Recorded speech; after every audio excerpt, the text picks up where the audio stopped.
back to my channel. Oke, udah mau lebaran, hayo, udah pada dapet THR apa belum? Yang udah dapet, alhamdulillah. Yang belum dapet, sabar. Sama, aku juga belum.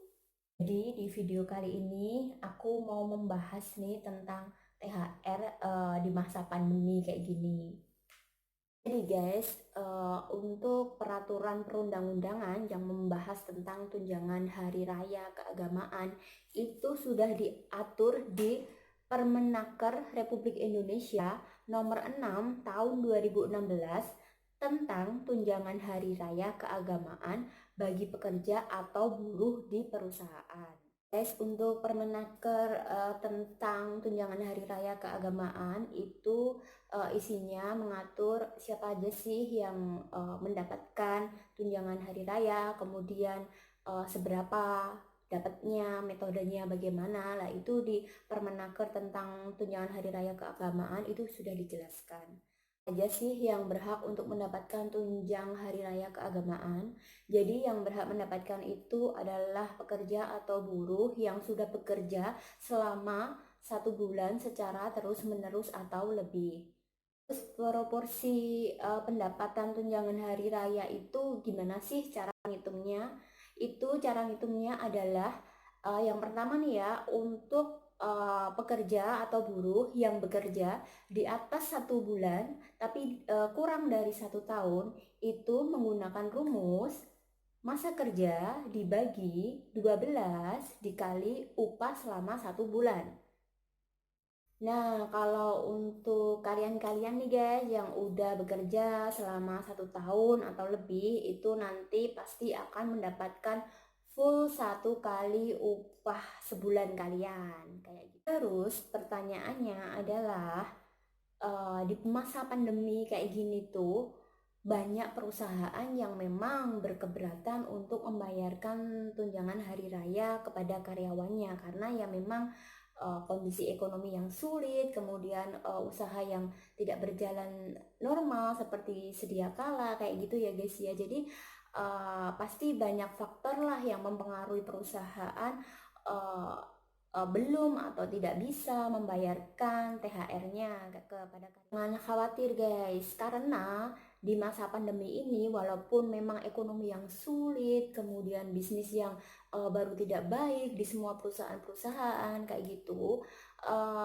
dari Kementerian Tenaga Kerja itu sudah mengeluarkan surat edaran. Nah, isi surat edaran itu apa sih? Dari Menteri Ketenagakerjaan itu mengeluarkan Surat Edaran Menteri Ketenagakerjaan Republik Indonesia nomor ini ya, nomor ini tentang pelaksanaan pemberian tunjangan hari raya keagamaan tahun 2020 di perusahaan dalam masa pandemi corona virus COVID-19. Nah, isi surat edarannya itu apa sih, guys? Oke, yang paling penting dari surat edaran tersebut adalah perusahaan harus memastikan untuk membayar tunjangan hari raya keagamaan bagi seluruh karyawannya. Gimana nih kalau memang benar-benar bagi perusahaan yang kondisi keuangan intern perusahaannya memang lagi tidak stabil, tidak bagus, tidak bisa membayarkan tunjangan hari raya. Lah, itu di surat edaran juga sudah tertulis kalau semisal perusahaan belum bisa membayarkan secara full untuk tunjangan hari raya para pekerjanya, maka itu boleh dibayarkan secara bertahap. Nah, kalau untuk pembayaran yang dilakukan oleh perusahaan, pembayaran THR yang dilakukan oleh perusahaan secara bertahap itu tidak semata-mata hanya dibayarkan secara bertahap gitu aja ya guys. Itu pasti melalui proses. Nah, prosesnya tuh apa sih? Kayak gitu.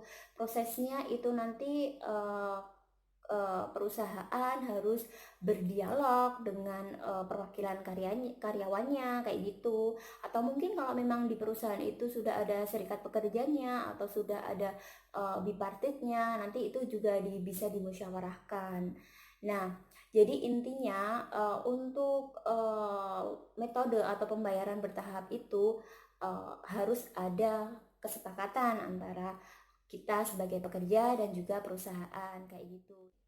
Jadi guys, nanti kalau sudah tercapai kesepakatan tuh antara perusahaan dan juga pekerja, nanti perusahaan wajib melaporkan hasil musyawarah atau hasil kesepakatan itu ke Disnaker setempat kayak gitu. Jadi ya buat report aja lah kayak gitu. Oke, sekian dulu video aku kali ini ya. Semoga video ini bermanfaat. Kemudian semoga pandemi ini segera berakhir, kita bisa beraktivitas secara normal lagi seperti dulu kayak gitu. Oke, see you on my next video.